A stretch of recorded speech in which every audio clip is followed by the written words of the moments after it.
Hey, welcome into another edition of Tony Talking Trash About Music, TTT, whatever you want to call it, or if you don't want to call it at all, you can just please come in and see us here. I'm going back to Marvin Gaye, guys. We forgot about Marvin Gaye. We're talking about the song list thing, so let's get to Marvin Gaye. How the hell could I not have a Marvin Gaye list? And I'll get to the Stevie list here too. Stevie list may be a little bit harder for me than Marvin.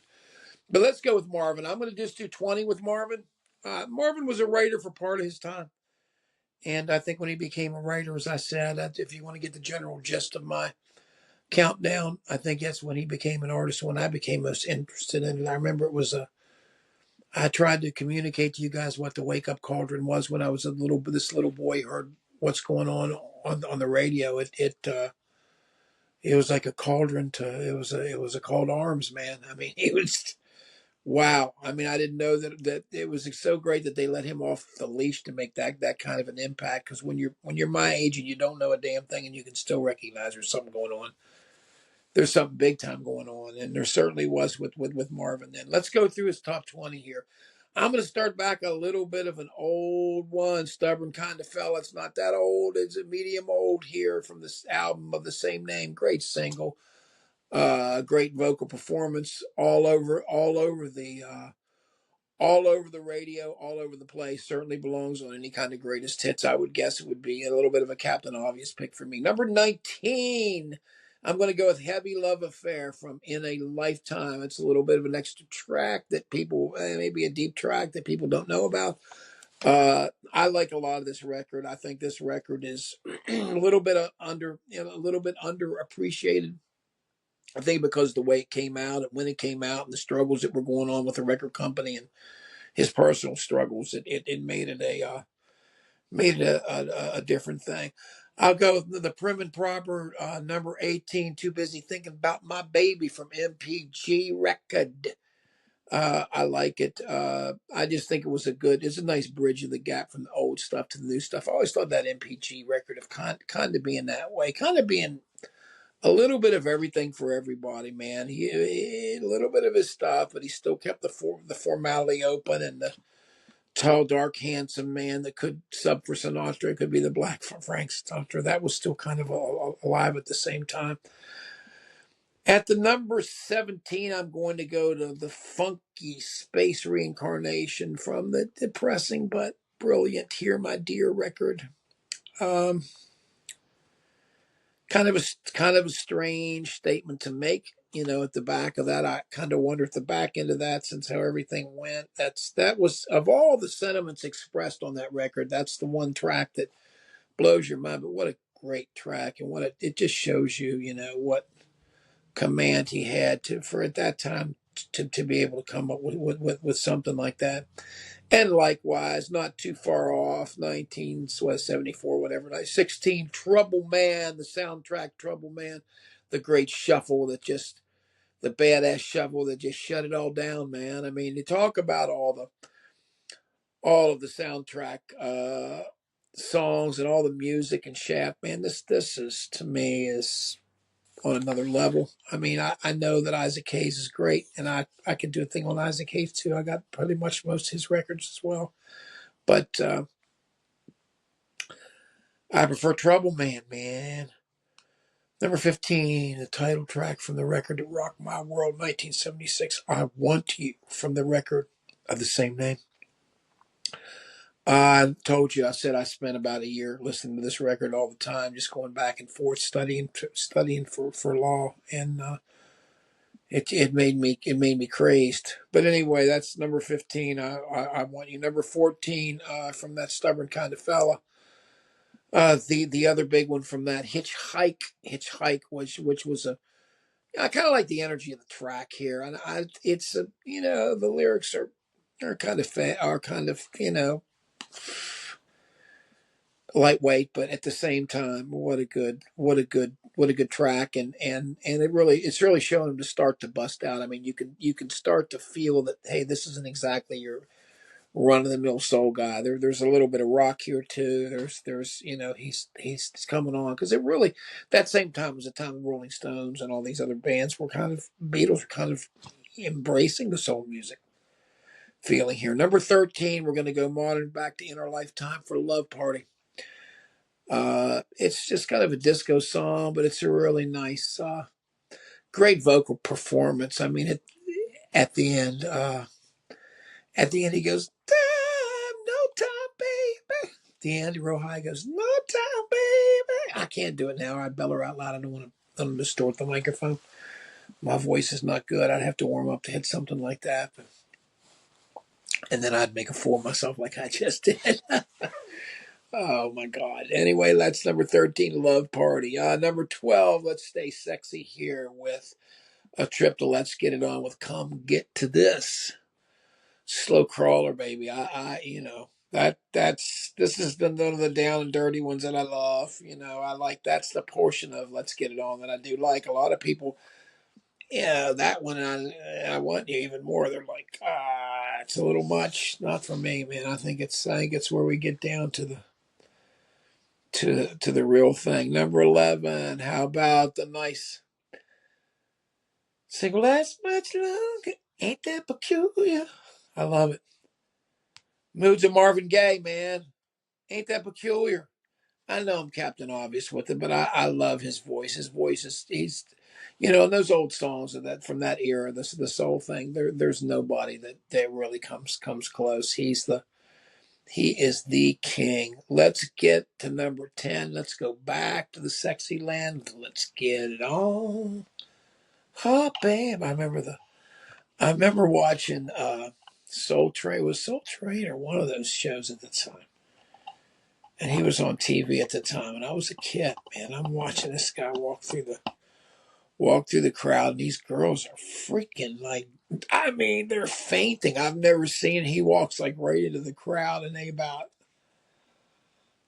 I mean, it was like, and he was smoking hot, singing "Let's Get It On," and these people were like, God, they couldn't. These girls, you could literally see them faint right in front of him. It was unbelievable. Number 9. Oh, we're going back to sad. God, we're going to go to Anna's song from Here, My Dear. I'm sorry. It's such a great song, though. It is so great. It's, you got to be in the mood for that record. But if fellas, I'm giving you a chance. If you're ever a little bit down, you ever need a chance to feel good, I think in the aftermath of it, you can feel good. Because you think about when you're listening to this record, and I always do, I think about the circumstance of it. I can't help it. I mean, and I knew about it when I first first bought it. But I mean, because it's so obvious in front of it, Here, My Dear. I mean, and let's stay there for number 8, the best song on it. When did you stop loving me? When did I stop loving you? That's the deep currency of life and love, and um, I think in certain ways that may be one of his greatest songs. I mean, it's certainly one of the biggest overlooked songs. People don't want to go anywhere near that record because they're afraid if they touch it, they're going to get divorced or something. I'm telling you, I mean, that record is somewhat jinxed. There are certain records that people don't want to go close to because of, and I think some people had that reaction to Black Star by David Bowie because he died right after it was done. I kind of did too. I'm like, man, this is cool, but you're dead. God, I don't know. It just kind of overshadowed things to me. And he's singing about dying, and the record's about death. It's weird. Anyway, that's my number 8. I don't know what that has to do with here, my dear. We're not talking about death, divorce. It's one of the D's, I guess. Uh, anyway, let's go to the great album, I Want You, and I'm talking about the magical All the Way Around. When it reaches the peak of the way, all the way, all the way. Da, da, da, da, da, da, da, da. Ooh, baby, that's when my poor heart breaks. So if you got the girl that you love in your life, oh my God, oh shit, that's it, man. That's when it really moves, and you might as well move to number 6, which is right after. Since I had you, baby. It's to me, that's the thing that I rode around in my car with, and people come pull up on me in Rockville, Maryland. They thought I was nuts. I was out of my mind. I'm sitting on Rockville Pike. Going, since I had you, girl. Oh my God. And let's say in Magic Bliss Land here and visit for Let's Get It On's Pico Bliss of all of it. Distant lover, lover. Oh, ho, ho, ho, ho. I've seen some live versions of that, man. Let me tell you, there's some great live versions. Look on the net for this. There's some spellbinding stuff. I mean, you want to see how great Marvin Gaye is. Look about this time. This is just Let's Get It On. I Want You, man, the mid-'70s. Number 4, man. Let's go to the very end, the last track on I Want You. After the dance, man. Get together after the dance. And what does he say to one thing? What a freak, he says. Dun, dun, dun. I just think that Holy Unaware thing, man. If any of you got a music massage, you should get that too. If any of you really love it, like I do love that deep soul thing. And I'm talking about like this stuff. Todd Rundgren, Lost Horizon, I Want You, his version of it. These deep soul things. You should get that Leon Ware record. That's a really good record. He's made a few decent records, but his sound is really the sound of that record. You can really hear his predominant thing come through. With this, let's get going to number 3, and from here on out, you're gonna see. I'm talking about Mercy, Mercy Me. How could you? How could it not be in the top 5? Things ain't what they used to be. Boy, oh boy, as I sit here in March 1st, there's some lyrics from our new song, Roll on Potomac. It says that was back when we agreed. We weren't looking for anything beyond our needs, not searching for reasons to disagree. Believed. And that's the message of our new record, Roll on Potomac, the Potomac River rolling through. Hoping we're going to be able to hold on and everything's going to be okay. And that's a message.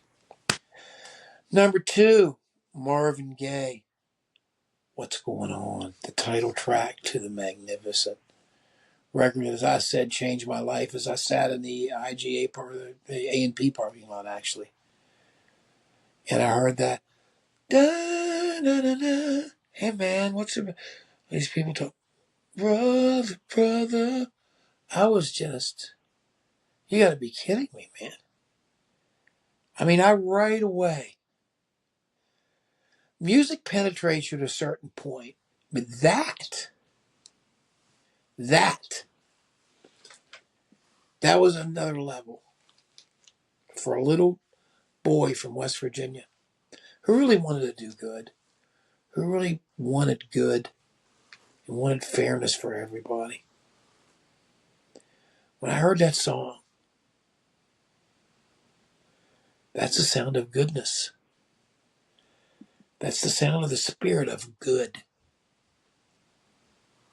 Sound of spirit of constructive, positive.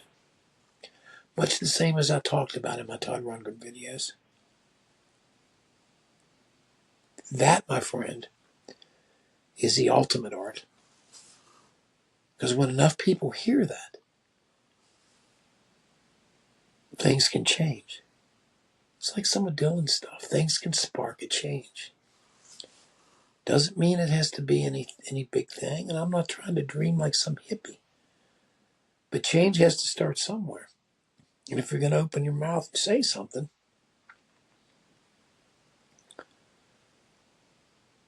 you want to say something that's righteous. And that was so clear to me the moment that I heard that.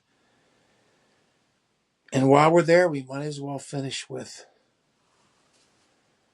the closeout, the wonderful Inner City Blues from What's Going On, and for the very same reasons. That's my favorite. What's Going On, Inner City Blues. You want to flip them 1 and 2. But I mean, I don't know any artist anywhere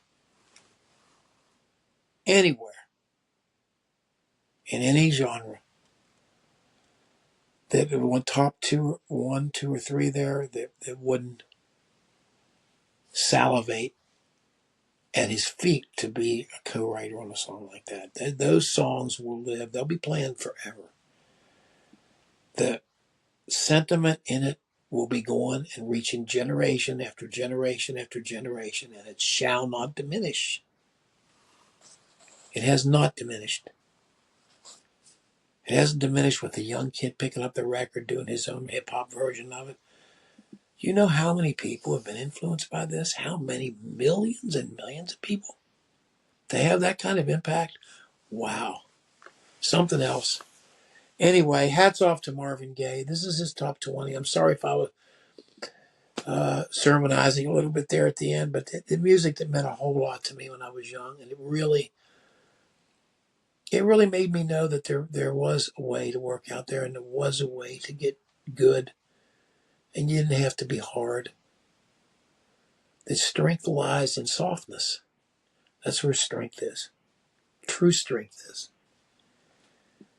Marvin Gaye knew it back then, and despite how difficult things became for him, whether of his own making or not, remains one of the ultimate soul artists for me. Always will be.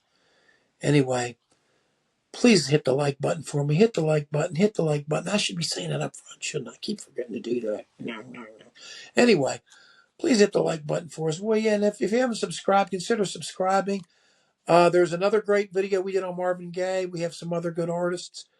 Check it out here. We will be back with you guys in very shortly. Please leave your list below. Leave your comments below on Marvin Gaye. Everybody's got a specific period they like. I know that some people I've talked to about this, the album episode, actually like some of the earlier stuff better than I do. Of course, there's a couple old folks here in town.